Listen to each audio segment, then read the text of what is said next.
நாம எங்கெல்லாமோ போகிறோம், கோயிலுக்கு போகிறோம், சர்ச்சுக்கு போகிறோம், மசூதிக்கு போகிறோம், எங்கெல்லாமோ போகிறோம்.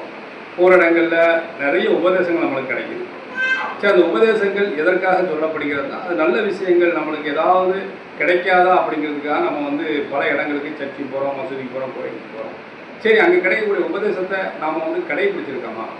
அந்த உபதேசத்தை கடைபிடிக்காமல் மீண்டும் மீண்டும் ஒரு இடத்துல போயிட்டு சர்ச்சுக்கு போகிறோம், மசூதிக்கு போகிறோம், கோயிலுக்கு போகிறோம், கடவுள் வணக்க போகிறோன்னு சொன்னால் அதில் எந்த ஒரு இதையும் நம்ம கண்டிப்பாக பார்க்க முடியாது.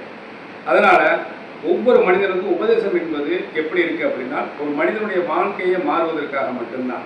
உபதேசம் என்பது உங்களுக்கு பலனளிக்குமாயினும் உபதேசம் செய்யுங்கள், பலனளித்தால் நீங்கள் ஏற்றுக்கொள்ளுங்கள் அப்படிங்கிறத நீங்கள் கவனிச்சிங்கன்னா கண்டிப்பாக நம்மளுடைய நிலைகள் கண்டிப்பாக கொஞ்சம் கொஞ்சம் மாறும். ஒரு மனிதனுக்கு நற்செய்தி இருக்குது பார்த்தீங்களா, அது வாழ்க்கையில் மன ரீதியாகவும் உடல் ரீதியாகவும் மிகப்பெரிய ஒரு நன்மருந்தாக கண்டிப்பாக இருக்கின்றது.